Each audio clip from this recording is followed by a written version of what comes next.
today's video mga bossing, tayo ay mag-fishing. Kasama natin yung mga taga-kantong, mga turista, si Paring Mark at saka si Boss Michael Kula. So din yung mga bossing at sakto-sakto maganda ang sikat ng araw na ito. So din mga bossing ay tayo gumagayak na at paalis na rin tayo. Papunta tayong kanto at doon natin sila tatagpuin. Sana dito tayo may dadaan sa ibaba kasi gusto nila doon dumaan sa my school. So diyan mga bossing at tayo naglalakad na. Papunta na nga tayo doon sa Talaga sa Palakpakan Lake. So diyan mga bossing ay dumaan na nga tayo sa Niyugan. So hindi na natin pinakita yung ating mga dinaanan pa, mga kung saan pa tayo dumaan diyan. So diyan makikita niyo mga bossing, napakadaming niyog. So dito yung dadaanan natin, dito kami dati tumira. So yun, nakipakita ko na yun dito sa doon sa dati kong vlog na yung mini vlog ko lang din. So diyan mga bossing ay tayo na diyan na nga, rekta na nga tayo diyan. So hindi na tayo pinakita kung anong bang mga iba pang detalyeng nangyari. So kung ano lang clip na ibinidyo natin, ayun lang yung inedit natin. At saka syempre diyan nga ay tayo ay ginayak na nga natin yung ating lamaw na sasakyan. At tayo nga ay magagayak papunta doon sa Pagbuga. So hindi naman talaga namin interest na pumuntang Pagbuga. So dito lang sana nga kami.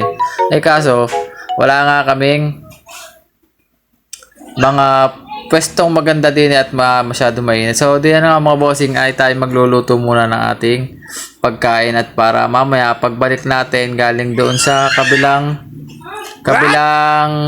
lugar o kabilang part ng Palakpakan Lake ay may kakainin tayo pagbalik. So diyan nga mga bossing ay magsasaing muna tayo.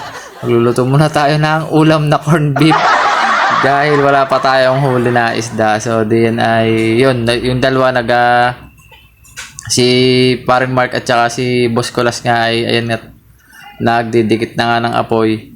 At yun nga, tayo nga ay magsasaing na. Tapos mamaya magluluto nga tayo ng ulam na corned beef. Ito na iniwanan ako ng dalawa kasi naghahanap sila yung pabigat baga ng biwas. Kung alam niyo yun, pagka kayo yung mga namibiwas, yung mga sa mga professional na mamibiwas baga lalagay at saka yung mga palutang. Kaso nga, ang pinakadala lang namin ay sima lang ng aming ilalagay doon sa pinakang tanse. Tapos wala pa kaming tanse kaya naghanap pa ng tanse. Tapos nanghiram kami ng ibang pamiwas din sa kapitbahay doon sa amin dating kapitbahay. Basta diyan may nagkaroon kami ng pamiwas, bali dalawa. So ang naging ganap ko diyan ay naging tagapag-arinda ng bangka. So diyan mga boss, kumain muna tayo. So nakapagluto na nga pala tayo diyan. Tapos, ayun nga, kasama nga natin yung dalawa. So, dire-diretso lang yung pagkain natin. Tapos, mamaya, yun, rekta na tayo. Punta na tayo doon sa kabila. Doon sa Pagbuga, kung tawagin. So, yung Pagbuga, yun yung kinukuha na ng buhangin dito sa amin.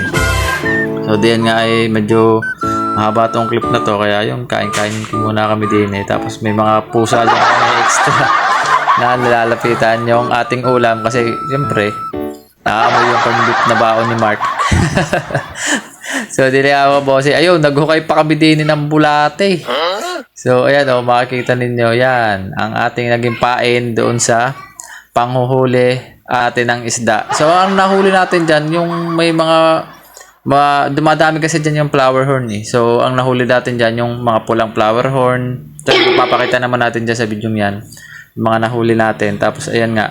Naghukay muna tayo ng bulate. So, nagparamihan muna kami ng huling bulate. Saka kami nagparamihan ng huli na isda. So, diyan nga, yan. Kaibot diyan. Kaibot doon ang naging ganap diyan sa anong yan. At hindi nga namin inabutan dyan si Papa. Sana kung inabutan namin, hipon sana yung ating ipapain diyan. Kaso hindi natin inabot kasi ayun nga, may kumaon daw na kaibigan. Birthday daw ngayon. So, ayan. Yun, pumalaot na tayo. Rumekta na tayo. At hindi na natin naipakita kung paano tayo nakarating diyan sa mga lugar na pinupuntahan natin. Kasi wala magbibideo. Si Mark takot sumawak ng cellphone kasi hindi marunong maglaro yan. Tapos si Kulas naman, siyempre busy yan si Boss Kulas Kaya hindi natin inano yung kanyang direkta sa pamimiwas Hindi naman natin boss, mag-video ka muna. So, hindi na mga bossing ay hindi natin makuha yung clip na yung nakahuli kami ng marami. So, ang maraming huli dyan ay si Boss Kulas. Nice. Bago pa makahuli si Mark, naku po, ay naging siyam-siyam pa kami bago nakahuli si Mark. So, yung huli Mark dyan ipagmamalaki naman niya yan. Hindi yan tinawa kung makikita ninyo. So, yung may mga clip dyan na yung automatic na si Mark ay naabutan natin yung panghuhuli niya at saka siya ay nakahuli. Tingnan, may clip dyan May clip dyan si Mark na nakakatawa po.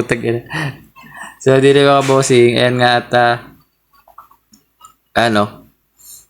napain na yung ating bulatin na nahuli. So, din ay Ano yan? Ano na? kung makikita ninyo. Ayan ha. Ito. Ayun. Diba? Nakahuli. Ingit na ingit dyan si Mark Ala, hindi pwedeng maliliit. Mga ano yan Talo ka lang. Yeah, ito yung clip na inaasar namin si Mark. Parang laigit na kay Kulas kasi hindi siya makahuli. Nakakaapat na si Kulas si Mark hindi pa. Ay, sarap pag malupitan. Pauwiin na kaya. Ay. Natakaw ng flower. Nung nakahuli naman daw makikita dyan.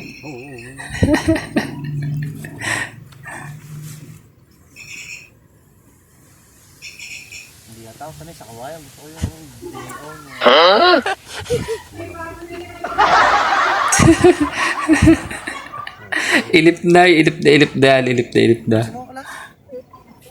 Ayun, nung nakahuli. Oh, di ba? Flower horn yung nahuli niya Ulang huli yan ni Mark, huli. Totoo bata. Yan. Yung first time makahuli, maliit siya.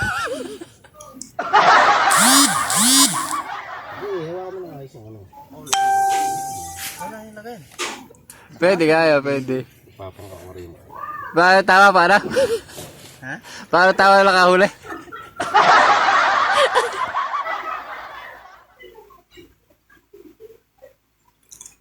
So, ayan yung mga clip na nakakatawa din yan. So, din nga ay ayun, halos naikot natin yung halos kalahati ng lake. Naikot namin pamabaybay din yan. At siyempre, nahanap tayo ng iba't ibang pwesto na siyempre, minsan di sa isang pwestong yun, hindi tayo makahuli. Kaya lilipat kami. So, nalabihan kami dyan. Binaybay tabi namin yung mga pwesto na dapat pwestuhan. Tapos, yung may mga lugar dyan na maganda Hindi ko na din dyan napicture. So, ito, nakabalik na kami dun sa pwesto na inanuhan namin kanina, yung pinagkainan namin. So, ayan. At bumili na nga tayo dyan ng toyo. At kalamansi. So, akala namin makakapagluto kami ng pagkain diyan. Ang nangyari, nakain pala ng iba yung aming kanin. So, di na mga bossing matatapos yung video natin. At doon na nga sila magluluto sa ibabaw. Dinala na nga nila yung mga huli. So, ayan naging huli natin. Ang gaganda, di ba? Oh, walang yan naman ang mga huli ngayon. So, ilalagay nga pala yan sa aquarium ni Boss Kulas. Ayan, umakyat na tayo. At parang konting na lang at kinabukasan na ulit. So, parang nagpalipas lang tayo ng hapon kasi wala naman tayong trabaho ngayong araw. So, ingat lahat. At maraming salamat sa panonood at medyo mahaba tong video na to. Kung natapos man ninyo, maraming salamat sa inyo at ingat kayo palagi at lagi nyo lang akong suportahan sa aking mga video at syempre kung kumita man dito edi thank you, kung hindi man di ipagpapatuloy ko pa rin tong mga ginagawa kong video at maraming salamat. Hanggang dito na lang yung video ko. Salamat.